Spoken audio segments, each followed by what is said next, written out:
The sonar screens flickered like a heartbeat gone wrong. Beneath Florida's turquoise shallows, vast craters gape open, entire sections of the seafloor collapsing into darkness. Methane plumes drift upward like ghostly smoke, crumble into dust, and the continental shelf itself is slipping inch by inch toward the abyss. Scientists call it a geological event, but the real cause isn't nature losing her temper. It's the price tag on America's grand experiments.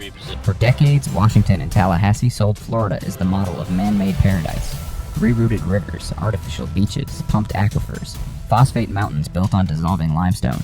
Every one of those fixes looked like progress until the ground began to break beneath them.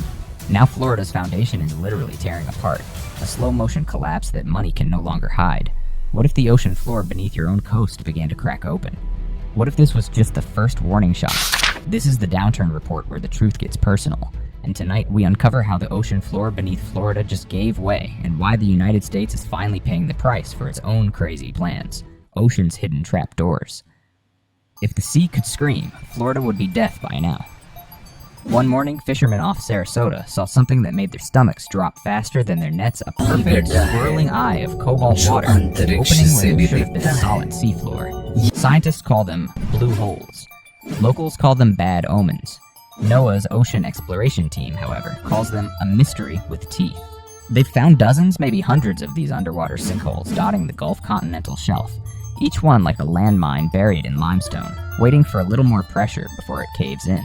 It's like Florida's ocean floor has termites, and the walls are beginning to give way. Take the Amberjack Hole discovered in 2019, 30 miles off Sarasota, an abyss so deep, around 350 feet, it swallows Light Hole. NOAA divers once described it as an oasis, but anyone who's ever seen it knows that word is a cruel joke. Its bottom is a graveyard bones of dead marine life. No oxygen, no sunlight, just the quiet sound of decay.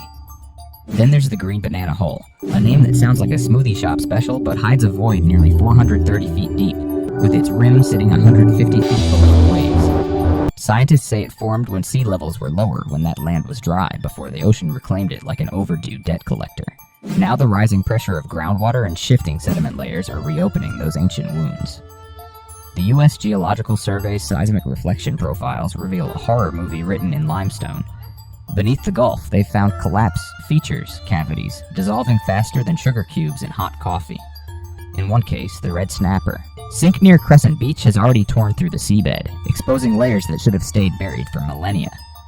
Every time one hole gives out, the pressure doesn't vanish, it travels sideways, squeezing the neighboring strata like dominoes, nudging each other toward failure. One collapse whispers to the next, and the ocean floor, patient for centuries, is starting to murmur back. The question that keeps geologists awake isn't if another hole will open, it's where. Florida's fragile foundation.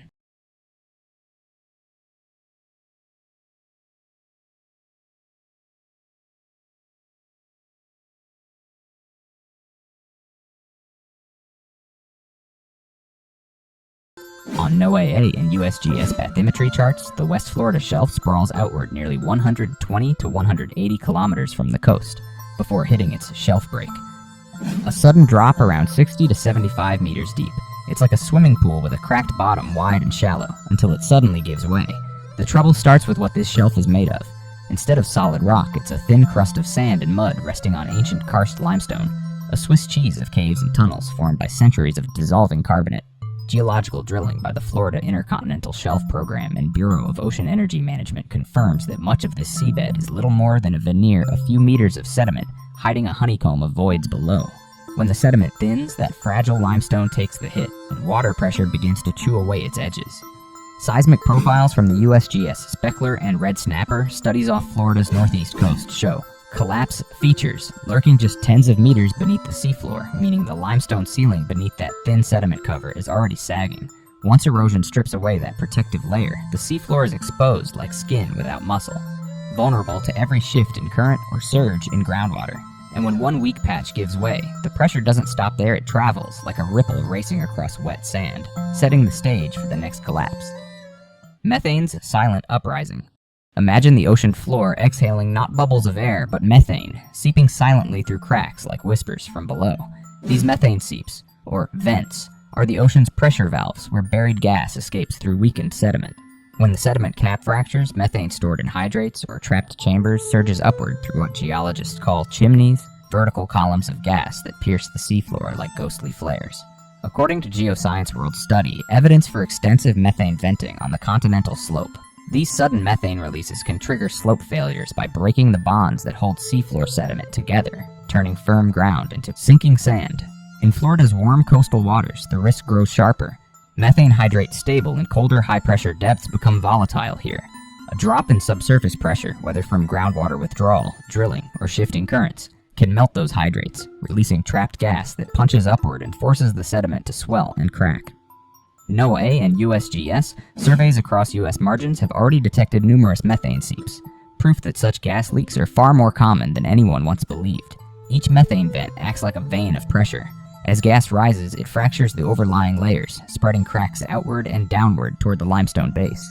The seafloor isn't still, it's breathing, shifting, restless beneath its calm disguise. When that fragile balance tips, from above or within, the chain reaction can turn quiet, seeps into violent collapses. So now you've seen it, the blue holes yawning open like the ocean's pupils, the fragile limestone shelf stretching thin under invisible strain, and the methane gas whispering up through secret cracks. Florida's seafloor isn't just shifting, it's warning us, in the only language the Earth knows, collapse. The sonar maps, the seismic scars, the venting plumes all point to one truth. This isn't random. Something has been pushing the ground to its breaking point, and it's not just nature losing her temper. The real trigger lies above in the plans we drew, the pumps we built, and the illusions we sold to ourselves. Decades of water diversion, underground extraction, and sand restoration have rewired Florida's foundation, like a surgeon cutting nerves without knowing which muscle will twitch. Each fix we celebrated may have quietly undone the balance beneath our feet. If the ocean floor can suddenly open 30 miles offshore, what's stopping it from happening closer, say, beneath your beach, your bay, your home? The question isn't whether Florida's foundation will give way, it's how far the damage has already spread. Because what you've just seen isn't the full story. It's only the first tremor before the ground starts to fall. Comprehensive Everglades Restoration Plan, SERP. When Congress approved the Comprehensive Everglades Restoration Plan in the year 2000 under the Water Resources Development Act, it was called the largest ecosystem restoration project in history. Its mission sounded poetic: to restore, protect, and preserve South Florida's water system by managing the quality, quantity, timing, and distribution of water. The budget was $8.2 billion, spread across 3 decades. But like every grand promise carved in marble, it grew bloated: more money, more time, more unintended consequences. SERP's strategy was monumental: create reservoirs, canals, and stormwater treatment areas, reopen natural flow paths, and control floods by manipulating water levels across the state. The idea was to rewild the Everglades to undo a century of drainage and mismanagement. But in hydrological terms, every valve, every gate, every redirected canal is a pressure weapon. When you move water, you move weight, and weight changes the stress on the crust. Florida's aquifer is no granite vault. It's a fragile sponge of karst limestone, full of dissolved voids and hidden chambers. The Floridan aquifer, the state's great underground water bank, responds to even subtle shifts like a lung-to-air pressure, and SERP's tinkering has been anything but subtle. USGS Circular 1182 revealed that large portions of the Everglades have already sunk due to oxidation of drained peat soils. In once wet marshlands, the moment engineers pulled the plug to restore flow, the exposed peat began drying and collapsing. Researchers from the Everglades Research Center even set concrete markers into the ground decades ago, and now, those same posts stand more than 6 feet higher than the shrinking soil around them. That's not restoration, that's erosion in disguise. And here's the geological twist. When the land surface subsides, pressure distribution shifts downward into the karst beneath. It's like rearranging the weight on a cracked table. Stress migrates to the weak spots. Beneath South Florida, those weak spots link directly to the shelf limestone extending toward the Gulf and Atlantic margins. The loss of equilibrium inland can reverberate outward, straining the same strata now showing sinkholes and methane vents offshore. In short, the Everglades rebirth may have loosened the bolts of Florida's continental shelf. 2 decades in, the dream still limps forward. The 2020 report to Congress admitted that progress was slow and fragmented, with many sub-projects not even begun. Environmental scorecards graded the ecosystem's health phosphorus levels, peat elevation, species diversity between C and D, meaning degraded. Billions spent, and yet the ground literally sagged beneath it. On paper, SERP promised to calm the waters. In practice, it rearranged the plumbing of an entire state, altering groundwater gradients, draining and refilling basins, forcing natural systems to play musical chairs with gravity. The result? a subtle but relentless redistribution of subsurface stress. What politicians sold as restoration was, in truth, a continental-scale hydrological experiment. And as Florida's seafloor starts to sink, the question isn't whether SERP worked, it's whether it worked too well. If the plan that promised to restore nature ends with the Earth literally collapsing, can we still call it restoration? Or is this what happens when humanity edits a blueprint it never wrote? Draining the Earth's veins.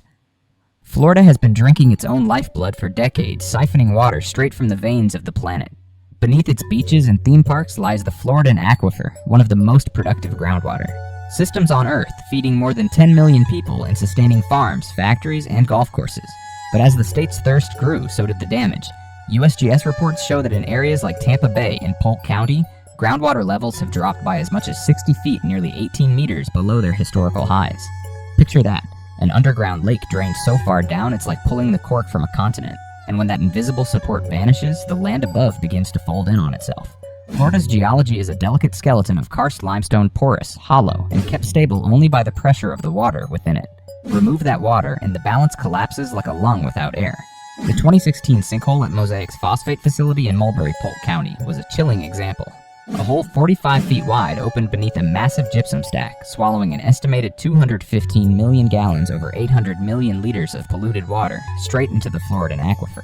State officials confirmed the breach, forcing Mosaic to face investigations and compensation orders. Even as of 2023, the company was still monitoring the site's liners for new tiers, haunted by the possibility that another sinkhole could open at any moment. The physics are merciless. When groundwater is pumped out, pore pressure drops. Without that internal hydraulic lift, limestone voids lose their buoyancy and cave in. Each collapse reverberates outward through the subsurface from the fields of Polk County to the continental shelf off Tampa Bay. What begins as an inland sinkhole can echo beneath the sea, spreading stress through the same karst layers that hold up Florida's coast. The connection between dry lawns and seafloor cracks isn't poetic, it's geological cause and effect, and the bill is coming due. Homeowners across the state now face cracked foundations, tilted floors, and denied insurance claims, since many policies exclude sinkhole damage unless the house physically collapses. Local governments have installed pressure monitoring wells and groundwater recovery pumps, spending millions to keep the ground from swallowing their cities. When you drain water from a sponge, don't be surprised when it shrinks. Florida has been doing that for half a century, and now the sponge isn't just drying, it's tearing. The aquifer once held the state up. Now like a mattress losing its springs, it's sagging, and everything built on top, from highways to coral reefs, is slowly sinking with it, patching the shore, breaking the floor. If Florida's coastline were a movie star, it's been getting sand facelifts for nearly a century, but each one leaves a deeper scar beneath the makeup. Since the early 1900s, the state has spent at least $1.9 billion pumping, dumping, and bulldozing sand back onto its eroding beaches. The Environmental Defense Fund calls it the endless treadmill of sand. The idea sounds innocent enough. Borrow sand from offshore pits or distant seabeds, pump it through pipes, and pile it onshore to rebuild beaches that storms have stolen. But that quick fix has quietly rewritten the physics beneath Florida's coast. Take Miami Beach's 2022-2023 renourishment. Around 835,000 cubic yards of sand over 638,000 cubic meters were dredged and laid across nearly 11,400 feet of shoreline. Smaller towns joined in. Hillsborough Beach in 2025 trucked in 64,000 cubic yards to patch its collapsing coast. Each project looks triumphant in drone footage. Golden sand, umbrellas, tourists cheering. But zoom out a few years, and it's a deja vu montage, the waves reclaiming the sand, the budget's doubling, and the same engineers returning with new contracts. Florida's beaches have become the state's most expensive illusion. Built to erode, maintained by denial. Beneath the postcard surface lies a far uglier equation. Those offshore borrow pits, the underwater quarries where sand is mined, strip away the natural cushion between sediment and the limestone foundation below. Remove that layer, and you weaken the bed that helps distribute stress. Then when millions of cubic yards of heavy, water-saturated sand are dumped back near shore, it changes everything. The wave patterns, nearshore current velocity, and local gravity loads. The new sand is loose, uncemented, easily churned up by storms. Every renourishment resets the pressure balance, shaking, compacting, or even cracking the seabed in the process. Think of it as patching a leaky roof by piling more bricks on top. The maintenance cycle has become absurd. Most beach projects must be repeated every 2 to 5 years, each one eroding faster than the last. Hurricanes wipe out multi-million-dollar projects in a single night. Offshore borrow zones, meanwhile, are growing deeper, destabilizing slopes and altering the natural contour of the continental shelf. Coral reefs and seagrass beds pay the quietest price, smothered by silt and starved of sunlight. So ask yourself this: if the ground beneath Florida's beaches is being hollowed out offshore and overloaded onshore, how long before the seesaw tips? When the next wave of undersea pressure builds, those borrow pits might not just supply sand, they could become the very cracks through which the ocean floor gives way. Florida isn't just rebuilding its beaches, it's stacking weight on a ticking fault line made of sand. The insurance illusion. In theory, Florida promised its citizens a safety net. In 2007, lawmakers proudly amended Florida Statute Part 627-2706, mandating that every homeowner's insurance policy must include coverage for catastrophic ground cover collapse. It sounded reassuring, a kind of invisible shield against Florida's notorious sinkholes. The fine print laid out 4 conditions. The collapse must occur suddenly, create a visible depression, cause structural damage to the building's foundation, and be officially declared dangerous by a local authority. On paper, that's protection. In reality, it's a mirage, a parachute that only opens once you've already hit the ground. The law was sold to the public as a guardian angel. If the earth beneath your home opened, you wouldn't face ruin alone. But across Florida, residents discovered that the promise evaporates as quickly as the groundwater beneath them. Reports from the Florida Office of Insurance Regulation and investigative journalists reveal that most claims are denied. Why? Because most collapses aren't catastrophic enough. Cracked walls, tilted floors, sinking driveways, they don't count. Unless your house literally caves in, insurers shrug and close the file. Families in places like Hernando, Pasco, and Polk counties have been forced to spend tens of thousands of dollars out of pocket, watching the land shift under their feet while their policies collect dust. It's a bitter irony. The same state that built its prosperity atop fragile limestone now insists that only a visible chasm qualifies for relief. Meanwhile, minor subsidence, the quiet sagging that precedes disaster, goes unpaid, unrecorded, and untreated. Multiply that by thousands of homes, and you get a map of invisible debt, ordinary citizens subsidizing geological collapse. Now imagine what happens if the seafloor sinkholes and nearshore collapses described earlier begin to spread inland. The scale would dwarf every clause of the insurance code. No actuarial table could absorb a crisis that stretches from the Everglades to Tampa Bay. When the ground itself becomes uninsurable, the cost shifts from corporations to citizens, from policy to public funds. So what was billed as protection is really a paper shield, one that curls at the edges when heat rises. Florida once promised, if the ground gives way, we'll catch you. But when it finally did, the only thing that collapsed faster than the earth was the promise itself. Lawful sand, unlawful consequences. Only in Florida could moving sand become a matter for the Supreme Court. The Beach and Shore Preservation Act, first passed in 1961 and amended repeatedly since, gave the state sweeping power to rebuild its disappearing beaches, often using public funds. Under this law, counties and municipalities could dredge sand from offshore sites, dump it on eroded coastlines, and declare the new expanded beach public land. It was bureaucratic alchemy. Turn erosion into property law. When angry beachfront owners sued, arguing that the state was seizing private shoreline under the guise of restoration, the case Stop the Beach Renourishment, Inc. Florida Department of Environmental Protection rose all the way to the U.S. Supreme Court. In 2010, the justices ruled in favor of the state. The renourishment program, they said, didn't unreasonably take private property. It was a victory for coastal engineering and a quiet disaster for accountability. That ruling gave Florida what amounted to a legal blank check. With the law's backing, agencies could dig, dredge, and reshape the coast with little fear of lawsuits. Public beaches grew wider on paper, and contractors kept busy. But below the surface, the state's right to renourish became a slow-motion geological liability. Every dump of sand changed the nearshore dynamics, altering wave angles, redirecting currents, and loading millions of new tons of weight onto a crust already cracking from groundwater loss. The borrowed sand didn't blend. It layered, heavier and looser, pressing down on sediment that was never meant to bear it. Offshore borrow zones, the pits carved into the seabed to feed this legal enterprise, became craters of instability. Once stripped of their cushioning sediment, these zones transmitted stress like veins of weakness through the seafloor.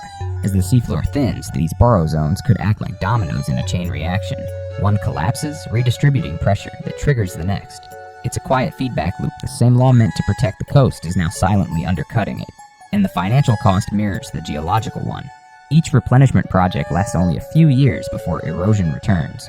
Local governments, addicted to federal and state subsidies, find themselves in a cycle of debt. Sand, washout, repeat. Meanwhile, the infrastructure built atop this fragile edge, roads, hotels, seawalls, sits on a foundation as transient as the law that authorized it. The Beach and Shore Preservation Act gave Florida the authority to rebuild its coast, but not the capacity to bear the consequences beneath it. Florida legalized the act of reshaping its shoreline, but when the ocean floor collapses, there's no statute left to sue gravity. Mountains of waste. Foundations of air.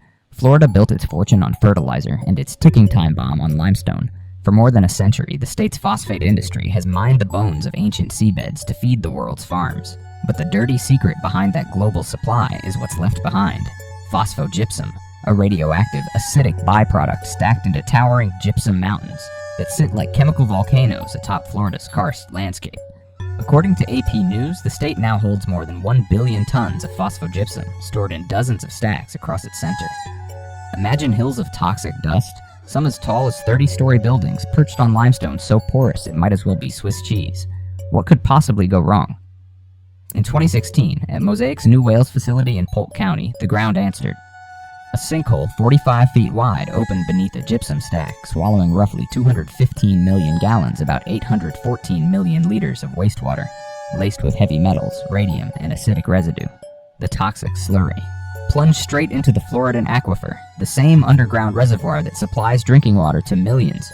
It was a disaster too large to cover up. The Florida Department of Environmental Protection, the EPA, and environmental groups like Earth Justice launched investigations, forcing Mosaic to sign a consent order and monitor the contamination. Years later, the company still inspects the liners beneath its stacks, terrified of the next hole opening underfoot. The science behind the catastrophe is simple but unforgiving. Each gypsum stack weighs millions of tons, pressing down on limestone riddled with hidden cavities. That rock-soluble water dissolves it over time, creating voids like invisible mine shafts. Add to that the acidic seepage from waste ponds, which accelerates the chemical erosion of the rock, and you've built a mountain balanced on a sponge. When one cavity collapses, the load shifts unevenly, cracking through adjacent layers. Pressure ripples outward through the aquifer, deforming strata that connect far beyond the mine's fence line, even toward the coastal shelf, already trembling under its own burden. The fallout didn't stop with groundwater pollution. Phosphogypsum is rich in radium, a radioactive element that decays into radon gas, meaning even dry stacks emit low-level radiation into nearby communities. Contamination monitoring costs run into the millions annually, and yet these stacks remain, expanding as new waste piles atop old. Every ton of phosphate fertilizer produced adds 5 tons of phosphogypsum to the growing mountain range of poison. They built mountains of waste on rock that dissolves in water and then acted shocked when the ground drank it. This isn't just industrial negligence, it's geological arrogance. Florida's phosphate legacy is the perfect metaphor for America's crazy plans, short-term gain, stacked high on long-term collapse. Florida's ocean floor isn't done speaking, it's only catching its breath between shocks. Scientists from NOAA, USGS, and the Florida Geological Survey are now tracking thousands of microfractures, methane seeps, and sudden gas plumes along the Gulf Shelf, warning that pressure changes could trigger undersea landslides capable of sending local tsunamis racing toward shore. Billions are already being poured annually into mitigation, sealing sinkholes, reinforcing canals, rebalancing groundwater, and shoring up beaches that keep collapsing anyway, a kind of interest payment on America's geological debt. Every ton of sand dumped, every gallon pumped, every regulation delayed tightens the feedback loop between land and sea. Citizens are now urged to map their groundwater zones, monitor coastal cracks, and prepare for saltwater intrusion that could swallow whole neighborhoods within a decade. The planet's balance sheet is calling in its dues, and Florida may be the first payment. From redirected rivers to collapsing gypsum mountains. This isn't erosion, it's repayment for our own engineering hubris. From redirecting rivers to stacking poison on porous stone, the US tried to engineer paradise and engineered its collapse. Does your county depend on these same fixes? Have you seen the ground change? This is the Downturn Report. Where the truth gets personal.